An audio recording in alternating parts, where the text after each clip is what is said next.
Mes frères bien-aimés dans le Seigneur, je rends grâce au nom de Jésus-Christ de Nazareth parce que il nous a permis chaque jour de cette semaine de marcher avec sa parole, d'écouter sa parole, de méditer sa parole, d'entrer en possession de ce qu'il avait à nous offrir comme nourriture spirituelle. Je bénis le merveilleux Saint-Esprit, l'Esprit de Jésus, le Paraclet, l'Esprit de vérité qui conduit dans toute la vérité.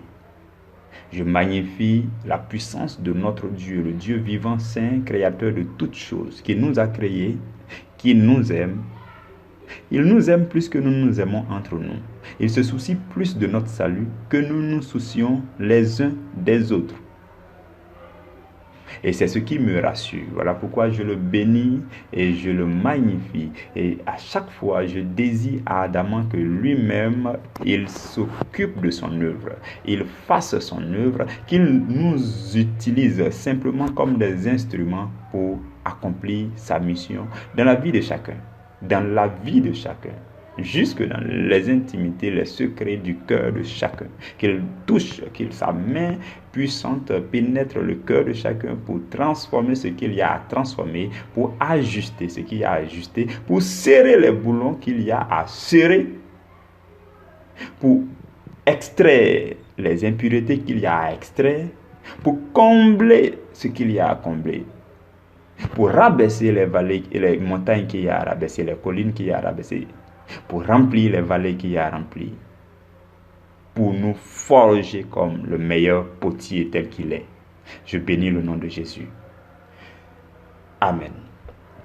Frères et sœurs, dès le début de la semaine, nous avons commencé à parler de Marc chapitre 11, versets 23 à 24, où Jésus dit à ses disciples que si vous croyez, vous le verrez s'accomplir. C'est-à-dire que si vous croyez que vous ne doutez point dans votre cœur, vous le verrez s'accomplir. Et nous avons insisté sur le fait que quand Jésus dit croyez, quand il dit croyez, le mot croyez, c'est un ordre.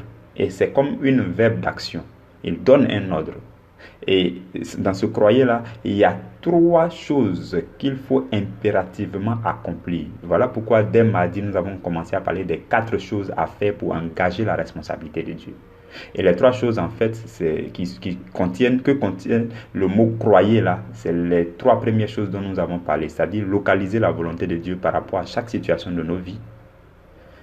Ensuite, proclamer ce que Dieu dit, c'est-à-dire la volonté de Dieu que nous avons découverte et à laquelle nous croyons là, nous devons proclamer de nos bouches en toute occasion, dans la prière comme en bien d'autres occasions. Et la 3e chose, c'est agir en fonction de ce que Dieu dit. Et si nous accomplissons ces 3 choses-là, Dieu est engagé à intervenir dans notre situation. Dieu est engagé à nous donner la promesse. Dieu est engagé à agir en faveur de nous. Et la 4e chose que nous avons ajoutée, c'est qu'il faille qu'on témoigne. Parce que l'objectif pour tout chrétien, quand un chrétien désire la manifestation de la main de Dieu dans sa vie, c'est dans l'objectif de témoigner pour que tout le monde donne gloire à Dieu. Il faut toujours qu'on ait à l'esprit que ce que je veux que Dieu fasse pour moi, c'est pour que la gloire soit rendue à Dieu. C'est pour que les hommes voient et qu'ils témoignent. Parce qu'il y a beaucoup d'hommes, tant qu'ils n'ont pas vu, ils ne croient pas. Beaucoup. Aujourd'hui, beaucoup. Ils sont nombreux. Et ceux-là, il faut qu'ils voient. Ils sont comme des Thomas. Il faut forcément qu'ils voient avant qu'ils croient. C'est pourquoi le chrétien que tu es, que je suis, doit trouver un témoignage à leur montrer pour leur dire le Dieu dont je te parle et puis depuis tu ne comprends pas, voilà ce qu'il a fait. Et dès que vous montrez ces témoignages, tout le monde commence à rendre gloire à Dieu, beaucoup se convertissent. Donc voilà pourquoi nous devons chercher la main de Dieu. C'est dans ce seul objectif, frères et sœurs. Je veux qu'on l'ait à l'esprit. Toutes les fois que vous demandez quelque chose à Dieu, il faut que derrière vous ayez en tête que c'est pour rendre gloire à Dieu. C'est pour que le monde voit la main de Dieu sur votre vie et que le monde soit converti. Parce que la Bible dit que le monde entier attend avec un ardent désir la révélation des fils de Dieu. C'est effectivement dans ce sens-là que nous devons chercher à faire apparaître Dieu dans notre vie à travers des témoignages. Et ensuite, nous avons parlé jeudi, nous avons parlé du précieux rôle du temps. Nous avons parlé du temps. Comment est-ce qu'il faut apprécier le temps? Comment il faut apprécier le voyage? Comment est-ce qu'il faut se laisser préparer, forger, former, transformer par Dieu durant le temps qui passe? Le temps qui passe n'est jamais fortuit. Le temps qui passe, Dieu est en réalité pressé de venir nous bénir. Mais si du temps est en train de passer, c'est parce qu'il veut accomplir quelque chose en nous durant ce temps. Et donc, nous devons apprécier le temps qui passe. Et nous avons dit que le fait de murmurer fait que nous construisons mur après notre mur. Si tu murmurer, de façon, c'est pas ce que ça veut dire, mais on peut le comprendre ainsi. Murmurer, c'est construire mur après mur. Donc, quand tu murmures, après ta difficulté, quand tu sautes une difficulté, tu rencontres une autre difficulté. Donc, il est inutile de murmurer, de se plaindre. Donc, il faut avoir l'attitude qu'il faut. Et hier, nous avons parlé de la lutte pratique contre le doute. C'est-à-dire comment est-ce qu'il faut soulever le bouclier de la foi afin de rejeter toutes les flèches enflammées de l'ennemi, toutes les attaques de l'ennemi, les mauvaises pensées, les mauvaises idées, les idées de doute, de panique, de stress, de peur qui vous sont envoyées dans le but de vous faire douter de votre foi. Ça, il faut que nous apprenions à les rejeter. Je vous le dis, c'est la vérité. Je vous avais donné mon exemple personnel où je passais presque chaque seconde en train de rejeter les flèches, en train de dire au nom de Jésus, tu m'arriveras pas. Dès que je vois une pensée mauvaise en train de traverser mon esprit, je la rejette systématiquement. Jusqu'à ce que j'ai la paix intérieure, le repos. Jusqu'à ce que le Seigneur lui-même construise. Au lieu de me contenter de mon bouclier, non, ce n'était plus le bouclier, mais le Seigneur a construit autour de moi un mur qui est plus grand que le bouclier, de sorte que les flèches de l'ennemi, je ne les sens même plus. Leurs pensées mauvaises, dès qu'il y en a, je sens que ça c'est une mauvaise. Tu ne peux même pas rentrer. Je ne laisse plus jamais une pensée mauvaise entrer et s'asseoir en moi. Non. Il y a des pensées mauvaises même qui ne s'hasardent plus parce que tellement elles sont habituées à être rejetées par moi, ça n'arrive plus. Donc, c'est ce dont nous avons parlé depuis cette semaine. Et frères et sœurs, aujourd'hui, nous allons parler du style de la foi et le langage de la foi. Donc le sous-thème en question se reformule comme suite. Apprenons à vivre le style de la foi et à parler le langage de la foi. Le style de la foi et le langage de la foi. Frères et sœurs dans le Seigneur, je vais nous parler d'abord, je voudrais que vous puissiez me suivre. Aujourd'hui, nous allons aller calmement. Voilà, je souhaite que le Saint-Esprit nous permette d'aller très calmement, paisiblement, de façon tendre. Donc, je vais nous parler de deux choses que nous confondons souvent. La tentation et l'épreuve. La tentation et l'épreuve. Il y a deux de mes fils spirituels qui sont venus une fois chez moi, veiller chez moi, et qui m'ont posé cette question. C'est quoi la tentation? On a passé presque toute la nuit en train de parler de cela. C'était vraiment riche et bénissant. Et même après ça, le Seigneur m'a encore enseigné sur les choses, tout ce qui concerne la tentation et l'épreuve. Et il y a une différence fondamentale entre la tentation et l'épreuve. Je vous l'explique. La tentation est une forme de piège que quelqu'un tend devant vous dans le but de vous faire tomber, de vous faire chuter. Et en général, c'est quand quelqu'un voit que vous êtes sur le droit chemin. Ce quelqu'un-là, en fait, c'est un mauvais quelqu'un. Ça dit qu'il est très mauvais. Parce que pour avoir une pareille intention, il faut être quelqu'un qui est mauvais de cœur. Et il n'y a pas plus mauvais que Satan. C'est lui que nous connaissons comme le mauvais des mauvais. Et donc, la tentation, c'est un piège qui est tendu par l'ennemi. Parce qu'il voit que votre foi est grandissante. Suivez-moi bien, vous allez faire le lien avec notre thème de la semaine. Par moment, je dis au Saint-Esprit, allons nous balader et puis on va revenir dans le thème pour que les gens comprennent. Jésus, c'est comme ça que Jésus enseignait. Il enseignait beaucoup à travers les paraboles. Il partait voyager. Quand il revient, ce n'est qu'à la conclusion que tu comprends tout ce qu'il voulait dire. Donc, frères et sœurs, lorsque le méchant voit que ta foi est sur un bon chemin, Lorsque le méchant voit que tu as un programme de méditation, tu écoutes régulièrement les pains, la lumière de Dieu est en train de rentrer en toi. Et que bientôt, très bientôt, tu seras transformé. Et que très bientôt, tu vas commencer à faire des exploits. Lorsque le méchant voit ces choses, il est irrité. Il est en colère. Il cherche les voies et moyens pour te faire trébucher, pour t'abattre, pour te faire chuter. La plupart d'entre nous, nous étions dans le camp de Satan. Nous travaillions par ignorance pour Satan.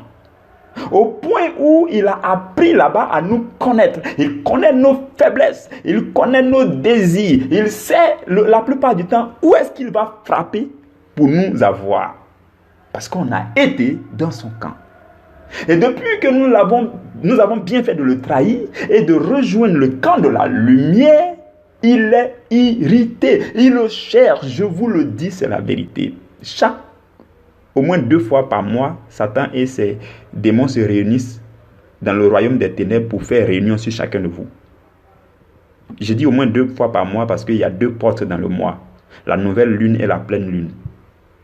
Durant la nouvelle lune, Satan se rassemble avec tous ces démons et puis ils doivent lui rendre compte pour dire, quand tu es parti, pourquoi tu n'as pas pu faire chuter telle fille? Non, pourquoi tu n'as pas réussi telle mission dans telle maison? Non, pourquoi? Et chacun a sa tâche et chacun vient rendre compte à Satan. Et quand ils viennent, pour ceux qui ont réussi, il dit waouh, bravo, il les décore. Pour ceux qui n'ont pas réussi, il leur donne du renfort ou bien il leur donne encore des armes, des outils pour revenir vous attaquer. Je vous le dis, quand la Bible dit que le diable rôde comme un lion rugissant, vous pensez que c'est faux? C'est vrai, il rôde. Il cherche à vous abattre, à vous faire tomber. C'est pourquoi il vous tend des pièges à longueur de journée qu'on appelle tentation. Donc, tentation, c'est dans un sens très négatif. Dans le but de te faire écrouler, de t'écraser.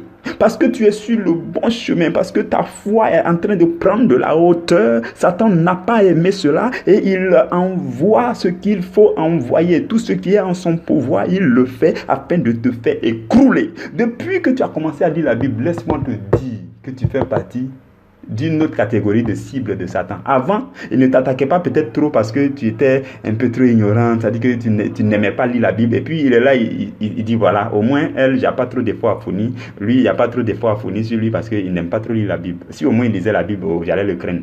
Mais il ne lit pas la Bible. À peine il écoute les prédications. Non, comment je vais le craindre? Comment je vais la craindre? Non, elle ne fait pas peur. Mais depuis que tu as commencé à lire la Bible, à ouvrir la parole de Dieu dans le secret de ta chambre à des heures calmes et à méditer la parole de Dieu. Et depuis que cette lumière de Dieu est en train d'entrer en toi, tu fais partie de ceux qui effraient Satan, de ceux que Satan craint. Tu fais partie d'une autre catégorie de ceux-là que Satan veut attaquer d'une autre manière parce que tu as atteint un autre niveau, c'est-à-dire qu'il te faut d'autres niveaux de tentation, d'autres niveaux de pièges. Non, il y a des pièges là que tu peux voir maintenant facilement parce que tu es éclairé par la lumière de Jésus. Donc, il n'a pas le choix que de chercher des pièges beaucoup plus subtils pour t'envoyer. C'est comme ça qu'il nous étudie. Mais la Bible dit que nous sommes plus que vainqueurs. En fait, c'est ce qui nous rassure. Il s'en met de cadeaux. Il se fatigue cadeau. Nous sommes plus que vainqueurs. Nous sommes plus que vainqueurs parce que nous sommes accrochés à la parole de Dieu. Nous sommes accrochés à la lumière. Nous demeurons dans la lumière. Nous faisons tout ce qui est en notre pouvoir pour couper les liens avec le péché, pour nous éloigner au maximum du péché. Donc Satan, c'est lui qui envoie les pièges. Frères et sœurs, les pièges encore appelés les tentations. Maintenant, je vais vous parler des épreuves. Une épreuve, c'est quelque chose, c'est une situation test. C'est une situation test qui vient devant toi. Et celui qui envoie l'épreuve, envoie cette épreuve dans l'intention de te voir réussir l'épreuve afin de te promouvoir, de faire ta promotion, de t'élever. C'est ça l'épreuve. L'épreuve, la plupart du temps, vient de quelqu'un qui vous aime. Et celui qui nous aime au-dessus de tout, c'est Dieu. Et quand il envoie l'épreuve, son seul souhait, oh, il faut que ma fille trouve le moyen de surmonter cette épreuve. Il faut qu'elle puisse réussir cette épreuve. Oh non, je veux qu'elle... Frères et sœurs, à partir d'aujourd'hui, si vous connaissez la différence entre l'épreuve et puis la tentation, vous saurez comment vous tenir. Parce que beaucoup confondent. La façon dont vous allez apprécier l'épreuve que Dieu a mis devant vous, si vous avez réussi à décoder, si vous avez réussi à identifier la gloire que Dieu prévoit après l'épreuve, si vous réussissez l'épreuve, ce que Dieu prévoit pour vous, si vous réussissez à voir ça, vous allez tout faire pour surmonter l'épreuve. Vous n'allez pas murmurer, non, vous n'allez pas vous plaindre, non. Et parce que ce qui est commun à la tentation et à l'épreuve, c'est que ces deux sont difficiles. C'est ça. La difficulté est une chose commune entre la tentation et puis l'épreuve. C'est ce qui fait que les hommes mélangent tout pour dire j'ai des problèmes. Ou bien j'ai des difficultés tout court, de façon vague. Mais il faut faire la part des choses. Il y a des difficultés qui sont mises là du fait de l'ennemi pour te faire tomber. Et ça, c'est très négatif. Et il y a des épreuves qui sont aussi difficiles, mais qui sont là pour te faire élever. Maintenant, frères et sœurs, la bonne nouvelle que je voudrais vous annoncer, à vous qui suivez le Seigneur, qui aimez le Seigneur, je voudrais que vous sachiez que même quand Satan envoie une tentation, Dieu se tient là et puis dit, si mon fils pouvait triompher, quand il va triompher de cette tentation, je vais l'élever. En fait, pour ceux qui sont chrétiens, même la tentation, ils voient ça en épreuve. Ils disent, non, Satan, je te vois venir. J'ai vu ce piège que tu as mis là. Je sais, je vais tout faire. Et puis, par la grâce du Seigneur, je vais sauter ce piège. Quand je vais sauter, je serai encore au-dessus de toi. Parce que plus vous sautez les pièges de Satan, plus vous dribblez les pièges de Satan, plus vous évitez les pièges de Satan, Dieu vous élève au-dessus de Satan. J'espère que quelqu'un m'a compris. Vous n'êtes pas devant moi pour que je vous demande de dire un bon amen. Parce que je ne sais pas si quelqu'un m'a suivi. Plus vous allez surmonter les pièges de Satan, plus vous serez en train d'être élevé au-dessus de Satan. Jésus sera en train de vous transporter dans les lieux célestes, au-dessus des dominations, au-dessus des principautés, au-dessus de tout ce qui peut se nommer sur la terre, sous la terre, dans les airs, dans les eaux. Jésus sera en train de vous élever. Plus vous voyez des tentations en occasion. Les tentations, c'est une bonne occasion. Non! Ce sont des belles occasions pour être élevé au-dessus de Satan. Quand tu vois une tentation, un piège de l'ennemi, tu sais que c'est vraiment dans le mauvais sens. Il veut te faire écrouler. Non, ce péché, ça dit qu'il envoie même quelque chose, même que, voilà, pour te faire chuter. Quand tu vois ça, tu dis, ah bon, Satan, donc c'est toi qui fais ça. Sache que là, je passe au-dessus de toi. Là, Dieu, bien, tout à l'heure même, quand je vais triompher, Dieu va me mettre au-dessus de toi. Et là, on verra quel type de piège que tu vas m'envoyer encore. Et la bonne nouvelle, c'est que plus vous surmontez les pièges de Satan, plus il ne sait plus quel type de piège il va envoyer vers vous. Vous faites partie de ceux-là qu'il craint. Il dit, mais lui, là, il a surmonté plusieurs pièges. Quel je vais envoyer encore pour qu'il ne voit pas? Il voit clair, il lit la parole, il médite. Il est trop lucide dans ce moment. Et un moment viendra où il vous laissera tranquille, comme il a fait à Jésus. Et la Bible dit, il a laissé Jésus tranquille, attendant un moment favorable. Quand Jésus était dans le désert, quand il a tenté Jésus, la Bible dit, il a laissé Jésus tranquille. Il vous laissera tranquille au nom de Jésus. Donc, frères et sœurs, voici la tentation. Et comment il faut voir la tentation, dans quel esprit il faut affronter la tentation. Et voici l'épreuve. L'épreuve ne vient que de Dieu. Dieu veut vous promouvoir, il veut vous élever. Il veut vous mettre au-dessus. Il vous envoie des épreuves. Et parmi les épreuves, il y a des épreuves que vous-même vous devez décider d'affronter. Il y a des épreuves de base. C'est-à-dire que le chemin qui mène à la vie éternelle contient des difficultés de façon naturelle. Comme les moments où tu dois supporter certaines personnes, ou bien où tu dois plonger dans un temps de jeûne, ou bien tu dois tout faire. Vous voyez, non, il y a des difficultés comme ça qui font partie même de la vie chrétienne. Et ça, quand tu fais beaucoup, Dieu te met encore dessus aussi. Tu n'as pas besoin d'attendre forcément qu'une épreuve te tombe dessus. Tu te lèves, tu rentres en jeûne. Tu te plonges même dans une difficulté parce que cette difficulté consiste à assujettir le corps, à priver le corps, à élever l'âme vers le Seigneur, à dire à Dieu, Seigneur, je veux supporter des difficultés corporelles moi-même. pour que tu puisses m'élever. Donc ça fait partie des choses, des choses que Dieu a mis sur la route du chrétien normalement. Donc pour celui qui a compris cet enseignement, Paul dit qu'il se plaît dans ses faiblesses, dans les calamités, dans les jeûnes. Et il dit, parce que quand il est faible, c'est alors qu'il est fort. Paul avait découvert par le Seigneur, il a découvert que c'est dans ces moments de faiblesse que la puissance de Dieu se repose sur lui. Donc il a dit, désormais, lui se plaît dans les moments de faiblesse. Les moments de faiblesse, c'est les moments où les gens pensent que tu souffres. Les gens pensent que c'est trop dur sur toi. Voilà. Donc, ce genre de moments-là, pour le chrétien, ce qui est normal, c'est les moments de jeûne, de prière, de méditation, les ascèses. Voilà. Où tu fais, peut-être même tu fais le rosé à genoux. Je dis n'importe quoi. Il y a des choses que tu peux t'infliger juste pour dire à Dieu, je t'offre mon corps en sacrifice vivant. Je méprise mon corps pour que mon âme, mon esprit soient élevés. Donc, ça, ce sont des choses qu'on peut le faire personnellement. Mais il y a des situations que Dieu envoie comme des tests pour pouvoir tester notre cœur, tester notre foi. Nous avons parlé hier des épreuves de la foi. Nous avons dit que l'or qui est moins précieux que la foi est testé dans le feu. À combien plus la foi ne serait pas testée dans les épreuves, le feu des épreuves de la vie. C'est pourquoi Dieu envoie les épreuves de la vie. Mais à côté de Dieu, il y a quelqu'un qui fait mal. Il envoie les tentations, il nous tend les pièges, il nous fait les trucs. Mais nous verrons clair dans ces jeux lorsque nous demeurons dans la parole. Et frères et sœurs, c'est là que je veux terminer sur notre thème d'aujourd'hui. Notre sous-thème d'aujourd'hui dit qu'il faut qu'on adopte un style de la foi. Le style de la foi, c'est l'attitude adéquate en face des tentations et en face des épreuves. Le langage de la foi, c'est dire des propos qui ne te font pas tomber dans le piège de l'ennemi. Dire des propos, veiller sur les propos que tu dis. Avoir un langage de foi, un langage de quelqu'un qui est convaincu de ce qu'il ressent dans son cœur. Un langage de quelqu'un qui ne se trahit jamais, qui ne trahit pas sa croyance, qui ne trahit pas sa foi. Un langage de quelqu'un qui parle de façon correcte afin de réussir toutes les épreuves que Dieu envoie. Ça, c'est d'un côté. Et de surmonter tous les pièges que l'ennemi lui tend. Pour y arriver, il y a un langage adéquat à adopter.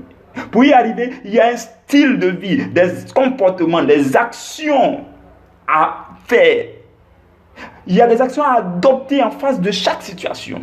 Que ce soit les tentations, que ce soit les épreuves, frères et sœurs, nous devons nous maintenir dans la foi. Nous devons parler selon Jésus. Nous devons agir selon Jésus. La parole de Dieu que nous méditons chaque jour, que nous entendons chaque jour, nous devons parler selon cette parole et nous devons vivre selon cette parole. C'est ça le style de vie de la foi et le langage de la foi. Quand vous allez adopter tout ce qui concerne votre croyance, tout ce que vous découvrez dans la Bible, quand vous allez les vivre, quand vous allez les proclamer, quand vous allez avoir ces attitudes de foi et ce langage de foi, je vous le dis, c'est la vérité, aucun piège de l'ennemi ne pourra triompher de vous. Vous réussirez également à toutes les épreuves que Dieu va vous envoyer et Dieu va vous élever au fur et à mesure que vous surmontez les pièges de Satan. Dieu vous élève au-dessus de Satan. Et au fur et à mesure que vous réussissez les épreuves que Dieu met devant vous, Dieu fait votre promotion, il vous élève pour que vous fassiez des exploits. Je bénis le nom de Dieu pour cette semaine d'enseignement. Nous nous arrêtons là. Je lui rends toute la gloire. Celui-là même qui a décidé par son esprit de venir nous bénir par sa parole. La Bible dit que la parole de Dieu est esprit et vie. La parole de Dieu met en mouvement l'esprit. La parole de Dieu qui est proclamée, qui est véhiculée, met en mouvement le Saint-Esprit. Voilà pourquoi quand je parle selon l'esprit, je crois fortement. J'ai la conviction que celui qui m'écoute, le Saint-Esprit, remplit l'endroit où il se trouve. Et la vie lui est communiquée parce que la parole qu'il entend est esprit et vie. La parole de Dieu transforme et elle vous transformera pour que vous viviez à l'image de Dieu, pour que vous soyez des gens qui font des exploits, pour que vous soyez des gens dont on parlera à travers le monde entier. Et quand on parlera de vous, ce n'est pas pour parler de vous parce qu'il faut parler de vous, mais c'est pour parler de vous parce que Dieu agit avec vous. Et c'est ce qui va vous arriver. C'est ce qui va vous arriver parce que quand je vois votre assiduité à l'écoute et à la méditation de la parole, je suis convaincu parce que aussi vrai que Dieu est vivant, qu'il est puissant, qu'il est fidèle à sa parole, il accomplira toute sa parole dans votre vie au nom puissant de Jésus. Tout ce que vous découvrez dans la parole que Dieu a dit à propos de vous, cela sera accompli. Pour cela, il faut que nous puissions vivre et proclamer chaque jour ce que Dieu a dit. Il faut que nous ne nous trahissons jamais. Guettons les occasions pour pouvoir parler de Dieu. Il y a des occasions qui se présentent comme ça. C'est-à-dire que pour un rien, Dieu ouvre une petite porte pour que tu dises une phrase à quelqu'un. Et puis la personne est édifiée, la personne est consolée, la personne est fortifiée. Non, il y a des occasions que nous devons guetter. On appelle ça les signaux divins. Il faut qu'on veille pour que nous puissions découvrir les signaux. Quand Jésus envoie une ouverture, tu ne rates pas. Quand il donne une occasion, tu ne rates pas. Quand il donne, donc Dieu nous donne en fonction de notre niveau de foi, il nous donne plusieurs occasions pour que nous puissions manifester notre foi. Sachez que votre foi ne restera pas théorique. Il y a la pratique. Pour certains d'entre vous qui suivez bien, dans les jours à venir, il y a des situations que vous allez rencontrer qui vont vous amener à manifester de façon pratique votre foi. Et ça, c'est Dieu qui le fait parce qu'il veut voir si votre foi est réellement sincère. Vous avez cru dans votre cœur, vous priez, vous parlez de votre foi, mais c'est le moment d'agir selon votre foi. Et je suis convaincu dans le Seigneur que avec le style de la foi et la parole, le langage de la foi, vous triompherez tous les tests et toutes les tentations dans le nom de Jésus. Que Dieu vous bénisse là où vous vous trouvez. Qu'il ne bénisse pas vous seulement, mais vos proches, vos amis, tous ceux que vous rencontrez, tous ceux à qui vous parlez. Que Dieu profite de ce que vous leur dites pour préserver leur vie, pour les garder. S'ils ne sont pas croyants, que la miséricorde de Dieu soit en leur faveur, que Dieu soit patient envers eux jusqu'à ce qu'ils découvrent la lumière de Dieu avant de quitter ce monde. Que Dieu bénisse vos familles, tous ceux qui vous sont chers, tous ceux à qui vous pensez en longueur de journée, que Dieu les touche parce que vous êtes en vie et que vous pensez à eux et que Dieu habite en vous et que vous aimez Dieu, que Dieu vous aime et que Dieu les aime aussi. Je prie que la grâce de Dieu repose sur vous, que le salut éternel, que Dieu nous donne toutes les occasions possibles pour que nous puissions gagner le maximum d'âmes. Tout cela que nous croisons, tout cela que nous voyons, je prie que Dieu donne les occasions qu'il faut pour que, que ce soit nous, que ce soit quelqu'un d'autre, que ce soit un autre chrétien, que ce soit quelqu'un d'autre, qu'il puisse être attiré dans la maison de l'Éternel. Que la grâce de Dieu repose sur vous et que la bénédiction se répande sur vous et sur tous vos proches au nom de Jésus. Amen.